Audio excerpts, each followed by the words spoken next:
चार बातों का बहुत महत्व है। इन चार बातों को किसी को नहीं बताना चाहिए। बुद्धिमान व्यक्ति इन चार बातों को हमेशा गुप्त रखते हैं और सुखी रहते हैं।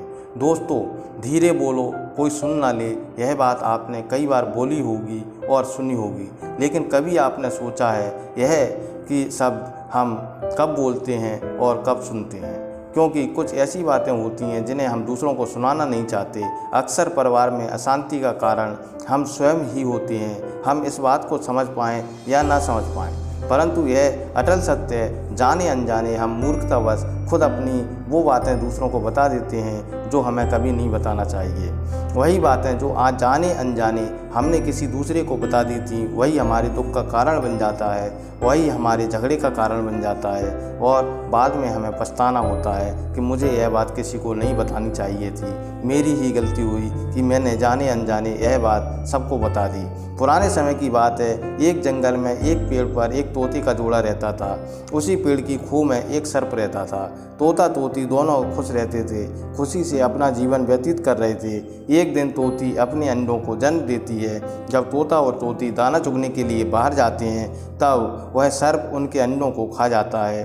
तब तोता तोती आपस में वापस आते हैं तो घोंसले में अंडों का न देखकर बहुत रोते हैं और वह उस सर्प से बदला लेने के लिए एक नेवले से दोस्ती कर लेते हैं। नेवला उनसे कहता है, चिंता मत करो, मैं तुम्हारे अंडों की रक्षा करूंगा, परंतु फिर भी वह सर्प उनके अंडे खा जाता है। जब तोता तोती उस नेवले से पूछते हैं, तब नेवला कहता है कि मैं पानी पीने चला गया था, इतने में सर्प उन अंडों को खा गया होगा, मुझे क्षमा कर दें, ऐसा कई बार होता है। अब तोता तोती बहुत रोते हैं और कहते हैं कि अब हम कहाँ जाएं, क्या करें, हमारी कुछ समझ में नहीं आ रहा है। यह सब घटना एक कौवा देखता रहता है। कौवा तोते से कहता है कि तुम्हारी मूर्खता के कारण ही तुम परेशान और दुखी हो। तोता पूछता है, इसमें हमारी क्या गलती है?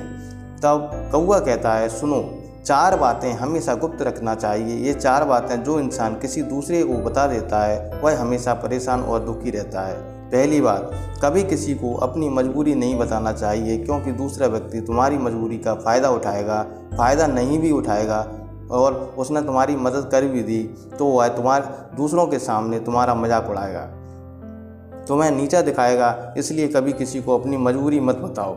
दूसरे, तुम्हारे पास यदि 2 रोटी हैं, सूखी रोटी हैं, चुपचाप खाकर सो जाओ। यदि किसी को पता चल गया तो वह आपसे कतराने लगेगा। इंसान अपनी मजबूरी को क्यों बताता है? या तो वह उस व्यक्ति से सहानुभूति हासिल करना चाहता है या उससे वह आर्थिक मदद चाहता है, लेकिन वह आदमी तुम्हें मूर्ख समझेगा, बेवकूफ़ समझेगा और दूसरे के सामने तुम्हारा मजाक उड़ाएगा।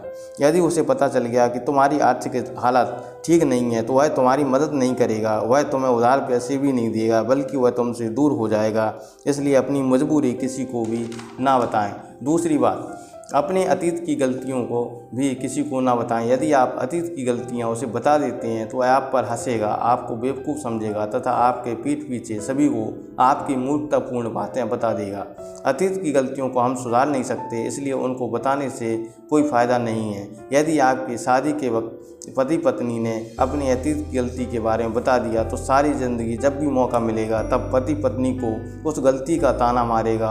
और यदि पति अपनी पत्नी को अपने अतीत के बारे में बता देता है तो पत्नी सारी ज़िंदगी पति को ताना मारेगी और हो सकता है कि पति पत्नी के संबंध ही खराब हो जाएं। इसलिए अपनी अतीत की गलतियां किसी को ना बताएं, चाहे वह आपका कितना ही खास हो। तीसरी बात, अपने भविष्य की रणनीति भी किसी को ना बताएं, क्योंकि वह आपके भविष्य की रणनीति का हिस्सा नहीं है। यदि आप अपने भविष्य की रणनीति बता देते हैं और आप सफल नहीं होते तो वह आप पर हंसेगा और हो सकता है कि वह आपकी तरक्की से चिढ़कर आपके काम में अड़बंगर लगा दे। इसलिए भविष्य की रणनीति भी किसी को नहीं बताना चाहिए। चौथी बात, दान भी हमेशा गुप्त रखना चाहिए। यदि आप कहते हैं कि मैंने यहाँ इतना दान किया, वहाँ इतना दान किया, तो इससे अहंकार प्रतीत होता है तथा दान का फल हमें प्राप्त नहीं होता। ऐसा दान निरर्थक हो जाता है। दोस्तों, इस प्रकार से यह 4 बातें कभी भी किसी को नहीं बताना चाहिए। हम उम्मीद करते हैं कि आपको वीडियो पसंद आया होगा। वीडियो को लाइक करें, शेयर करें, चैनल को सब्सक्राइब कर लें तथा कमेंट बॉक्स में जय श्री राम अवश्य लिख दें। धन्यवाद।